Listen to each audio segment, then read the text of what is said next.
além do golaço, né, que abriu o placar, deu chapéu, deu carretilha, né, aquela carretilha estilo Marcelinho Carioca, deu caneta.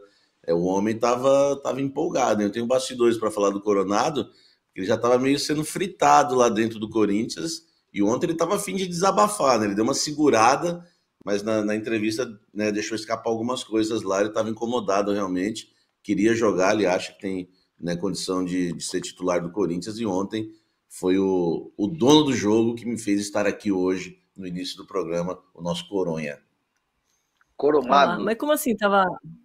O clima tava ruim pelo lado dele? Não, é porque é um jogador, o Domi, que ganha 2 milhões por mês. E lá dentro do Corinthians, né, já havia os comentários, né, e até uma intenção de quem sabe se desfazer dele na janela, né? Tinha gente lá, não sei se tem ainda, né, porque depois do jogo de ontem, tinha gente já sonhando em, quem sabe, chegar uma proposta da Arábia para ele, e a frase era que o Corinthians não ia segurar de maneira alguma, né? Qualquer coisa que chegasse para o Coronado, o Corinthians liberaria até, né, para dar um alívio aí na folha, né? Não sei se o Corinthians também está muito preocupado com isso, né? Porque paga caro, né, pelos jogadores. O André Carrillo chegou com baita salário no Corinthians também, que eu apurei. Mas na questão do Coronado, esses 2 milhões pesam, e mesmo que ele venha, o salário dele venha diminuir, o que vai diminuir é a comissão do empresário, né, que foi desmembrada aí no salário dele, no ordenado, né, que a gente fala, né? É que eu falei ordenado no meu canal, me chamaram de velho. Ordenado, nunca vi ninguém falar isso. Que é o pacote todo, né? É o direitos de imagem, CLT, a comissão, premiações, enfim, o pacotão dá 2 milhões, cento e alguma coisa. E quando reduzir, vai continuar mais de 1 milhão ainda, né, o salário do Coronado. Então a intenção era, se pintasse alguma coisa para um jogador que não atua, que não vem jogando, que muita gente reclama da intensidade dele, seria uma boa. E certamente o Coronado sabia, né? Sabia disso, como o Garro também estava insatisfeito na época, que estava ganhando 350 mil por mês, e o Corinthians teve que renovar o contrato e aumentar o salário, porque ele sabia dos outros salários, né? E é o camisa 10 do clube. Agora, no caso do Coronado, ontem ele, né, deu a volta por cima e chamou atenção. Tecnicamente, todo mundo sabe que ele é absurdo, né? Eu cheguei já até a discutir com alguns amigos corintianos e dizer que ele é melhor que o Garro. Tecnicamente, ele é muito melhor que o Garro. Ele tem muito mais recurso. O problema do Coronado é a questão da intensidade, que ele não aguenta hoje fazer 100 minutos, né? Uma partida de futebol hoje tem 100 minutos. Mas tecnicamente ele realmente é acima da média. Agora, né, a discussão é se tem um espaço para ele como titular, lembrando que Memphis Depay também veio aí, e o Corinthians começa, né, a ter bastante opções aí no time titular, viu, Dono? O Ô, Samir, Domi, ordenado entrega mais a idade do que você ter um Hotmail e gostar de pizza de Alite, hein? Eu gosto de pizza de Alite. Tudo bem que tem que tomar uns 10 litros d'água depois. Eu acordei de madrugada, Hernan, com a seguinte mensagem de um amigo corintiano. Depois de 1000 figurinhas, ele mandou Thales Mágico, Coromago, Memphis, Papai e Hugo Souza. Esse é o espírito corintiano. o corintiano tá esperançoso. E assim, essa informação do Samir, ela é de fato muito importante e traz um pouco assim do que é o Corinthians ou do que tem sido o Corinthians nos últimos meses, das contratações e das análises precipitadas das contratações. Lembrando que o Coronado chegou, ele tinha um tempo de inatividade no futebol, além de ser um futebol menos competitivo do que é o brasileiro, com um calendário completamente diferente, e ele passa pelo terceiro treinador, né?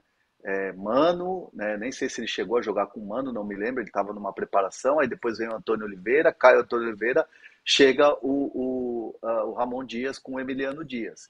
Então, assim, você junta tudo isso, o fato dele ter tido umas lesões, de readaptação, há uma falta de paciência dentro do Corinthians que é muito normal por causa da falta de resultados e do desespero que está o Campeonato Brasileiro. Então, muita gente que fica ali no entorno do presidente Augusto Melo, muita gente que dá pitaco, já começa a querer descartar jogador que você não tem paciência ou que não te dá resultado na hora. Mas eu sei que, assim, a altíssima cúpula do Corinthians, e aí eu falo de Augusto Melo, falo principalmente de Fabinho Soldado, que é quem tem feito esse trabalho muito de blindar os jogadores e dar respaldo aos jogadores, nunca passou pela cabeça, por exemplo, do Fabinho Soldado de se desfazer do Coronado, mesmo com alto salário. Aí é uma questão de quem negociou e de quem contratou. Né? No caso, teve o aval do presidente Augusto Melo à época.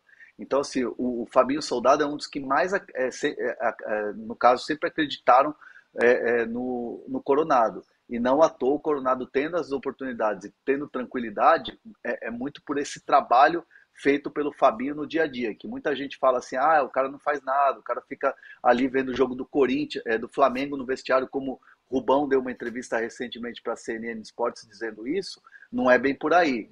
Pelo menos o que eu tenho de informação e que eu apuro e converso no Corinthians, o Fabinho é o cara que chega cedo e vai embora tarde. E não estou aqui fazendo nenhuma defesa, estou dando informação antes que o chat comece a falar que eu estou passando pano para alguém. Então o Coronado passa, obviamente ele está querendo jogar, está incomodado porque busca a vaga no time titular, mas é uma situação em que o jogador não começa a dar resultado imediato, já começa um monte de gente querer criar fantasma. E o Corinthians não. Entende que agora tem um elenco que está ganhando corpo, ganhando confiança e um elenco que você tem mais de uma opção dentro de uma característica, dentro de uma posição, que é o que o Corinthians quer para 2025. Então tem que estar todo mundo na mesma linha e pregando aquela coisa da paciência. Porque se passar esse momento turbulento da zona de rebaixamento e o Corinthians for avançando nas Copas, o ano que vem vai ser bem melhor, que é a estratégia do Corinthians nesse momento. Ô, Domi, deixa eu usar a arma do Hernan, né? Pegando um gancho do que o Hernan disse, o Fabinho Soldado, se não é o Fabinho Soldado no Corinthians, a coisa já tinha desandado há muito tempo. É um dos poucos sensatos que existe lá. O Fabinho realmente não está envolvido nessa questão do Coronado, como também não queria a demissão do Ramon Dias em momentos que foram cogitada a demissão dele, né? Existiu isso, acho que foi, não lembro se foi antes do jogo contra o Red Bull Bragantino, eu não lembro qual foi o jogo na temporada, enfim, várias situações absurdas.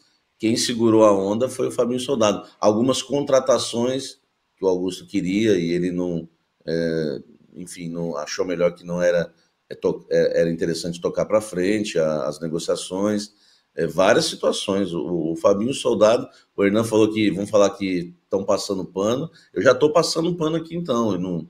Eu nem converso com o Fabinho Soldado, mas as pessoas que estão em volta ali, todas falam para mim, é o único sensato que tem ali. Único não, né? Exagero meu, mas um dos poucos. Se não fosse ele, se fosse o Augusto Melo tocando o Corinthians mesmo, de fato, inclusive nessa janela, quem trouxe André Ramalho, que é um baita zagueiro, e conversou com ele por semanas, foi o Fabinho Soldado, enfim, tantas outras contratações. Se não fosse o Soldado, a guerra já estava perdida, viu, Dani? Tava indo bem, Samir, no finalzinho. Não me aguento, né? O PVC, tem um comentário aqui do Orlando Orsini falando que o Coronado só produziu porque o meio de campo leve permitiu, o Ramon acertou nos 3 volantes. Eu ia deixar mais para frente, mas eu acho que a gente pode aproveitar o gancho desse comentário do Orlando para rodar a vinheta e você mostrar na prática, na prancheta, como o Corinthians conseguiu vencer o Fortaleza no Castelão. Pode ser? Pode ser. JP, por favor, roda a vinheta.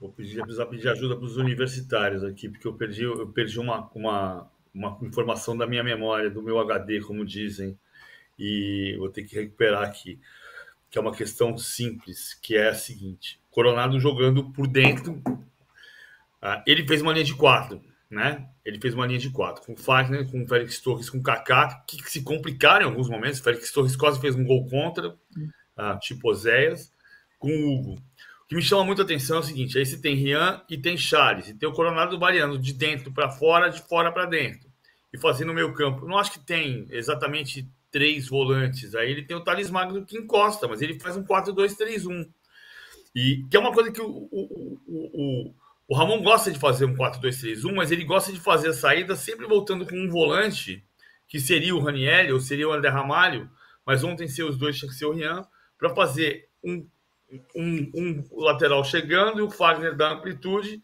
e aí ele faz um 3-2-5, um 3-2-2-5, que é o WM, né? Que já explicamos aqui, que é um WM, porque nessa formação você faz um M na defesa e um W no ataque. E é assim que ele conseguiu jogar. Mas o que me chamou mais atenção ontem, Domi, e aí vai ao encontro de um pouco do que o Hernan estava dizendo e o Samir também, é que ele só repetiu 2 jogadores em relação ao jogo do Botafogo. 2 titulares, o Hugo Souza e o Thales Magno. Foram os 2 únicos titulares iguais. O que tem a ver com uma correção de rota do elenco, perigosa, mas que está permitindo, neste momento da temporada, ao Ramon Dias ter um time A e um time B. Ou um time B de Brasileirão e um time C de Copas. O time B de Brasileirão tem o André Ramalho, que tem o Garro. O time C de Copas tem um Coronado, ou pelo menos teve ontem. Isso tem muito a ver com uma situação que é... Olha só, o Fabinho falou por ele algumas vezes sobre por que a folha de pagamento do Corinthians não explodiu, apesar das 9 contratações da janela. 7 da janela e 2 sem contrato depois da janela. Porque saíram 9 jogadores. Mosquito, Fausto Vera, Cássio, Paulinho, Raul Gustavo, Carlos Miguel, Léo Natel, Wesley e Arthur Souza. Alguns saíram porque pediram para sair e porque rescindiram unilateralmente com o Corinthians. O caso do Arthur Souza, que foi para o Bragantino. Chegaram 9, mas saíram 9. Só que mesmo assim, o Corinthians tem hoje 31 jogadores no elenco e mais 3, que são Maicon machucado, Palácios machucado e Memphis, que estreia no sábado. Então são 31 jogadores mais 3. Com o Memphis são 32 jogadores no elenco. E é isso que está permitindo ao Ramon fazer esse movimento de olhar uma escalação contra o Fortaleza que só tem Hugo Souza e Thales Magno repetidos em relação ao jogo do sábado. Mas, PVC, por que, na verdade, não como, por que o Corinthians está jogando tão mais leve nas Copas? É a pressão que não existe e existe muito no Brasileirão? Eu acho que tem um pouco a ver com o descanso, no caso do jogo de ontem. Era um time leve porque descansado, e isso tem a ver com ser só 2 titulares. Mas isso é uma coisa que é uma outra hipótese, que é uma coisa que eu falo a vida inteira. Não espere ver um time jogar bem quando ele está brigando para não cair. Especialmente quando é um time grande. Você vai pegar o Atlético Goianiense, vai chegar um momento da tabela do Atlético Goianiense que o Atlético Goianiense vai dizer, já foi, esquece. E aí ele pode até jogar leve. Um time grande brigando para não cair, eu gosto da metáfora. É caminhão no atoleiro. Caminhão no atoleiro, você não tira. Caminhão no atoleiro, é muito mais difícil o caminhão atolar. O Fusquinha é muito mais fácil atolar. Mas o Fusquinha, juntamos nós 3 aqui, o Hernão, o Samir e eu, pega cada um numa ponta do para-choque, levanta o Fusquinha e ele sai. Vai fazer isso no caminhão.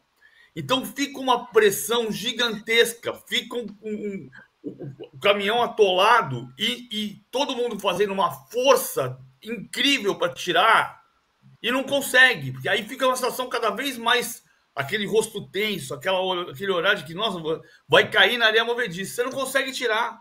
Então tem que ter uma tranquilidade que nos jogos do brasileiro, pela necessidade de vencer, é muito mais difícil. Ontem eu fiz o jogo do River Plate contra o Colo-Colo em Santiago e depois revi o jogo do Corinthians depois, claro, mas assim, eu ouvindo os programas de rádio e as pessoas diziam, não, contra o Atlético Goianiense eu não aceito menos de 3. Não é assim. Não é assim, porque você vai ter uma necessidade de fazer o gol, que até sair 1-0, saiu 1-0 com 5 minutos, tudo bem. Mas até sair 1-0, você fica naquela angústia de saber que precisa fazer o gol e não conseguir fazer o gol. Ô, Hernan, a gente estava falando dessa questão da leveza. Eu queria saber como é que ficou o vestiário depois dessa vitória. Já tinha um clima de leveza ou ainda está puxado nos bastidores? Não, após vitória, o clima é de muita festa, de muita comemoração. Foi assim contra o Juventude, foi assim ontem, apesar de que o discurso era, ó, ainda tem o jogo da volta, o Fortaleza é um time, né, que tá brigando lá em cima no Brasileirão, uma realidade completamente do Corinthians, mas ontem foi um resultado que todo mundo apontava o Fortaleza como favorito e que o Corinthians tinha que levar pelo menos uma vantagem mínima lá para tentar classificar. E o Corinthians foi lá e venceu com autoridade. Então são pequenos passos que o time comemora muito no vestiário, naturalmente. Mas o que o Ramon Dias tem pregado, tem falado, e isso foi citado ontem no vestiário, é que o time tem que jogar leve, tem que jogar dessa maneira também no Campeonato Brasileiro. Só que é o que cai naquilo que o PVC está falando. Fica um clima muito mais pesado no Brasileiro porque a situação é muito mais complicada. Mas se você pegar os últimos resultados do Corinthians, os últimos 3 jogos, foram 2 vitórias e você perdeu batendo ali em certos momentos no Botafogo, com possibilidade de empatar o jogo, que é o líder do Campeonato Brasileiro e tem jogado futebol que está todo mundo elogiando. Então o Corinthians internamente sabe que tem muita margem, sabe que o trabalho que está sendo feito e que a confiança dos jogadores é para estar numa situação diferente da que está hoje no Campeonato Brasileiro. Só que toda essa tensão e toda essa pressão do brasileiro tem atrapalhado o Corinthians desabrochar de vez jogando, né, nas competições. E as Copas, o Ramon Dias quer pegar como exemplo a superação contra o Juventude, esse jogo contra o Fortaleza, e muita gente falava, ganhou do Juventude que também está brigando, não está brigando lá em cima no Brasileiro, está brigando na parte de baixo. Venceu em Fortaleza, e eram muitos jogos que o Corinthians... fazia tempo que o Corinthians não vencia, eram 5 anos sem vencer o Fortaleza no Castelão. Foi lá e venceu. Então o Ramon Dias bate na capacidade que o time tem de poder ser melhor do que está sendo no Campeonato Brasileiro. E isso evidente de alguns jogos para cá, com a chegada dos reforços. Então o Ramon vai bater nessa tecla do jogo do Castelão, do jogo da virada contra o Juventude, do jogo das Copas, para esse time ganhar ainda mais confiança, afastar um pouco a pressão e aquela coisa. Esse time é capaz de chegar, de estar brigando em outra posição. E é aí que esse trabalho que vem sendo feito dia a dia no CT, nas conversas, nas preleções, fazer com que os caras acreditem. E o Corinthians, de fato, está dando respostas aí interessantes, como deu ontem. Qual